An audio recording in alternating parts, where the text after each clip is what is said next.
Yo, what is going on, guys? Bexio back, and today we got a brand new video. This time talking about Bitcoin and some little controversy that is coming up with Bitcoin. The new infrastructure bill that has added a crypto component to it and is honestly quite ridiculous. This is part of an article talking about it. Obviously, new Bitcoin tax plans that could stifle greener blockchain tech.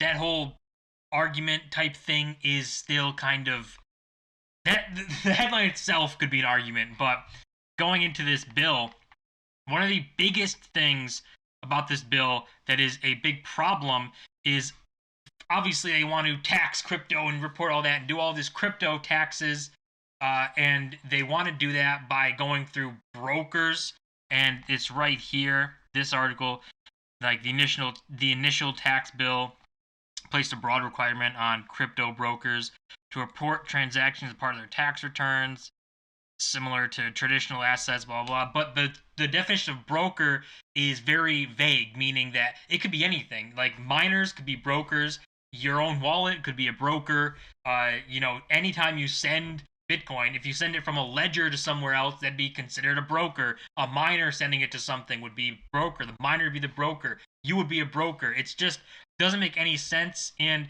it's stifling innovation. And honestly, it keeps up with everything that the government wants to do. All they want to do is suck you dry for as much money as they possibly can, and steal as much of it as possible. That's all this is to do. Call it a tax. All they want to do is take as much money from you as they possibly can. There are people fighting for a kind of change or an amendment to this. That would be obviously this senator and Cynthia Loomis, who's a big Bitcoin proponent. She's always talking about it and stuff.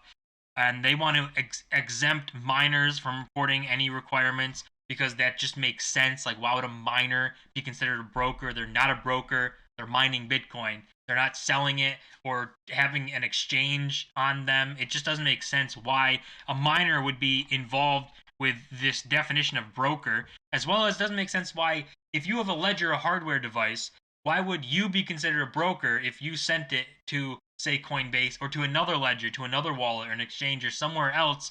That would be considered being a broker in these terms, and it just doesn't make any sense. And this is the amendment right here talking about it. Says the Warner Amendment defines broker to include proof of stake miners, but not proof of work miners due to additional complexity, financial flexibility, proof of stake mining.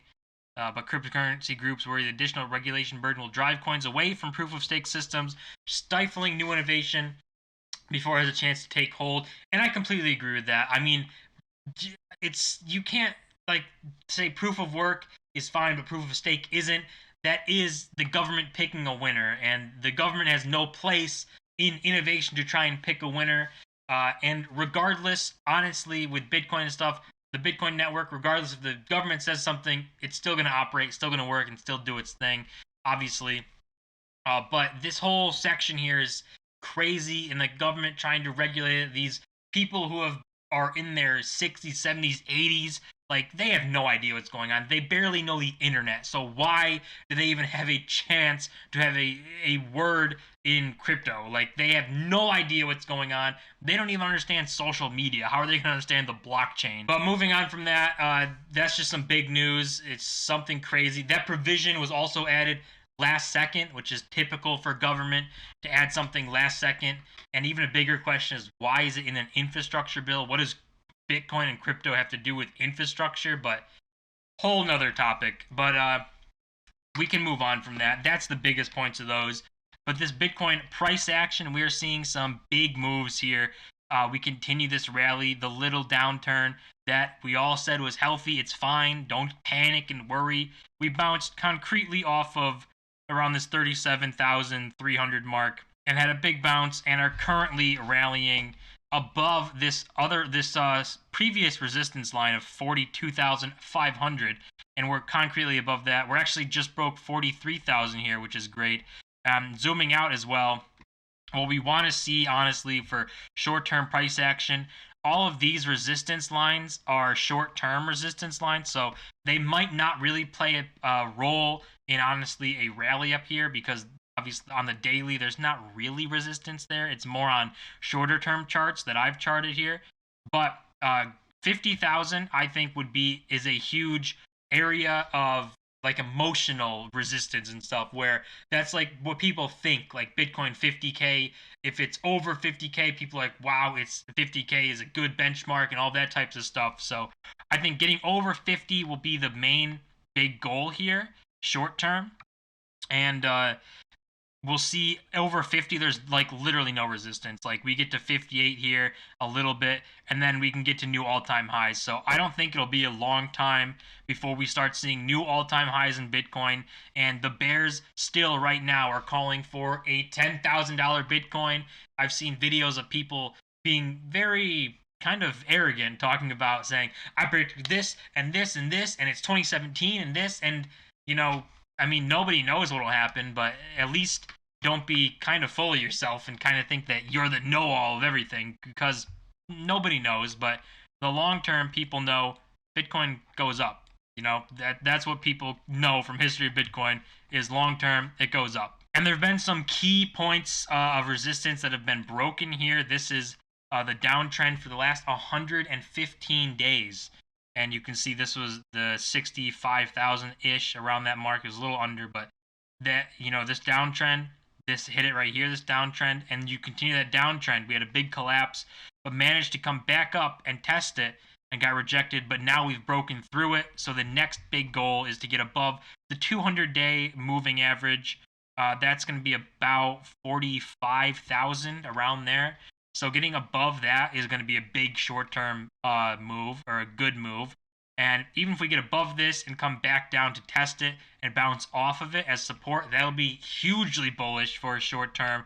That'll be very good in terms of making new all-time highs and stuff. And I want to finish this video off kind of talking about Bitcoin. We started with that infrastructure bill and how crazy that is, but I want to end it talking about this tweet that kind of doesn't make it's how some people think of Bitcoin. And it's my take on crypto. We've started the final wave of this bull run before the bear starts. Super cycle believers will be bag holders. Bitcoin won't reach huge numbers this cycle because altcoins will continue to gain market share. Quality altcoins are where the insane gains will be. So there's many problems with this tweet by itself, one of which saying Bitcoin believers, super cycle believers, but even Bitcoin believers will be bag holders. If you would have told someone this exact thing when Bitcoin went to $1,000 and said, you're going to be a bag holder, and it fell down to, like a couple $100, and you say, see, I told you you're a bag holder, you wouldn't even think of those people as bag holders now. If you had Bitcoin at $1,000, and now it's at 43,000, they're not a bag holder. They made insane gains. And the second part is the gains. When you think of Bitcoin only as making money and getting gains and stuff, then you're not knowing its true purpose and true power of Bitcoin. Yes, it can bring gains and lots of money in terms of USD, but Bitcoin's biggest focus is to be uncensorable, unconfiscatable money that is globally movable. It's not something that any one person can control. So it's not about making millions of dollars and being a millionaire. It's about having control of your money and making sure that no one else can tell you what you can or can't do with it, and no one else can inflate the supply, make the amount you have worth less just by introducing more. So that's like, you can see insane gains with altcoins and stuff, but ultimately if you compare them to Bitcoin in the long term, all of them trend to zero. So the only altcoin that I like, that I think has a space for utility in the world, is Ethereum. I only have Bitcoin and Ethereum, and even Ethereum has lost value against Bitcoin. So the biggest altcoin and the best altcoin still has lost value against Bitcoin. So it's not something that you can kind of paint with this broad brush and just say altcoins will be better, they'll make you more money. Bitcoin will be better, it'll protect your money, whereas altcoins, if you get in and there's a huge pump and you're feeling great, it can collapse. And we've seen that happen time and time again, and then never get to that all-time high again. We saw this with Litecoin. Litecoin had a huge blast off in 2017, $420 a coin it was about. This cycle, it hasn't even gotten close to that, and it's at 140 something dollars right now, maybe 150. So people who bought it $420 are not very happy with their gains because they've lost money. And just to prove this point of Bitcoin, this is Africa's peer-to-peer Bitcoin volume making new all-time highs. And obviously, this is nothing can stop innovation and driven youth from securing a better future for themselves and families. And this just shows that, peer-to-peer means person to person, so no exchanges and things. It's like sending Bitcoin from me to you or you to me. That's peer-to-peer. So this just shows the use of Bitcoin is being used in other countries where their currencies aren't very stable or aren't reliable. And maybe one day, if you have 100 of whatever currency, the next day you could wake up and only have the purchasing power of 50 of that money. So Bitcoin is super important in countries where their currency isn't something that is reliable. The US, the dollar is very reliable. It's the world reserve currency right now. And all of those, all these countries use the dollar to trade petroleum and all that. So that's where it gets like this value. And we can have confidence that the dollar isn't going to collapse tomorrow. It is trending down, no doubt, but it's not going to collapse in a day, where other countries can have that problem. So to think of Bitcoin as just a way to make money is kind of missing the bigger point of Bitcoin and what it can do for the entire world and the future of finance. But we got the big news on Bitcoin with the infrastructure bill. That cryptocurrency thing is just crazy.